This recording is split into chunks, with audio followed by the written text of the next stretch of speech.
Olá pessoal, aqui é o Asteiro do canal Asteiro Agora, um canal sobre geopolítica, economia, política e história. Hoje vamos mergulhar em um dos acontecimentos mais importantes da história, o fim do Império Romano. Falaremos sobre o contexto, as causas, a queda e as consequências dessa história que tem um legado gigantesco. E já se lembra de deixar o like, se inscrever e comentar para ajudar aqui o canal. Enfim, bora pro vídeo. Todas as estradas levam a Roma. Essa é uma expressão bem conhecida e que, obviamente, tem origem no Império Romano. Ele dominou todo o Mediterrâneo, chegando a uma área de 5 milhões de quilômetros quadrados e sendo a maior potência econômica e militar de sua época. Falando nas estradas, ele chegou a construir 80 mil quilômetros de estradas pavimentadas, a rede mais avançada por um bom tempo, além de fazer outras maravilhas de engenharia, como os aquedutos e as pontes do Império. Mas nem tudo é para sempre. Em cerca de 285 d.C., o Império se dividiu entre o Império Romano do Ocidente, que ainda tinha Roma como capital, e o Império Romano do Oriente, ou Império Bizantino, que tinha Constantinopla, hoje Istambul, como capital. E é aí que as coisas começam a ficar complicadas, principalmente para o lado do Ocidente. Foram várias as causas do fim do Império Romano do Ocidente, tanto internas quanto externas. A causa mais conhecida são as invasões bárbaras.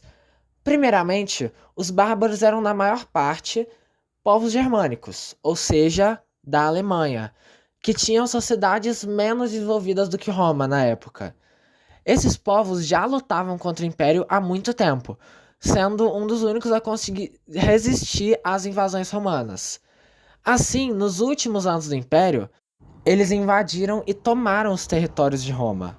Entre os povos que invadiram estavam os visigodos, ostrogodos, vândalos, saxões, lombardos, entre outros. Além disso, teve a invasão de Átila, o Huno, alguns anos antes, mas essa foi derrotada pelos romanos.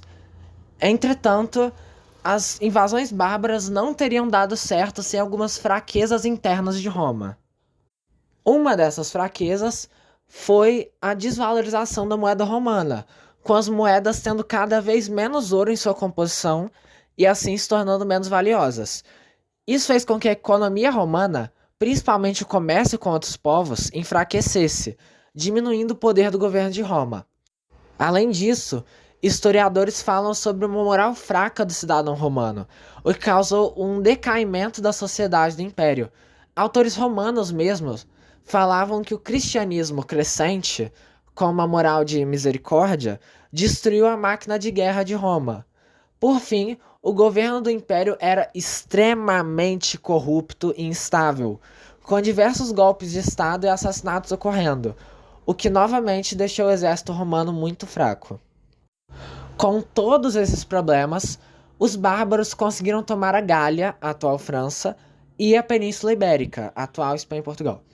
Além disso, tanto os visigodos quanto os vândalos saquearam Roma. Por isso a gente chama quem quebra coisas de vândalo. Entretanto, o ano de 476 d.C.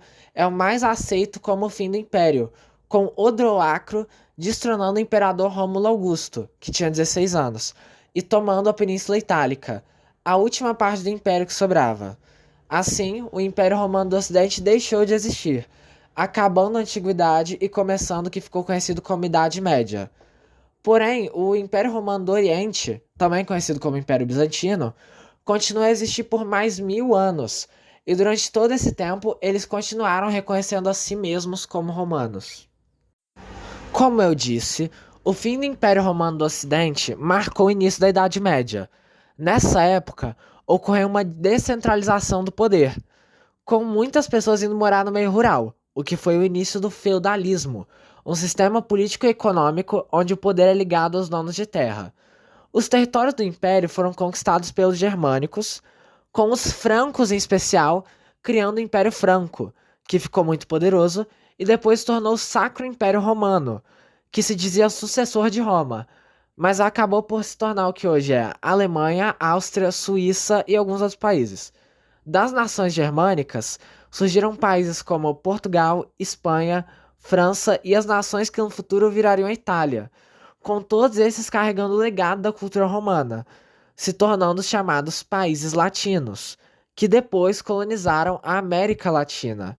Então, apesar de ter acabado, o Império Romano do Ocidente ainda é influente no mundo de hoje em muitas formas. Enfim, galera, esse foi o vídeo, eu espero que vocês tenham gostado. Peço novamente para deixarem o like, se inscreverem e comentarem se gostam desses vídeos de história. Muito obrigado por ter ficado até aqui no vídeo e tchau!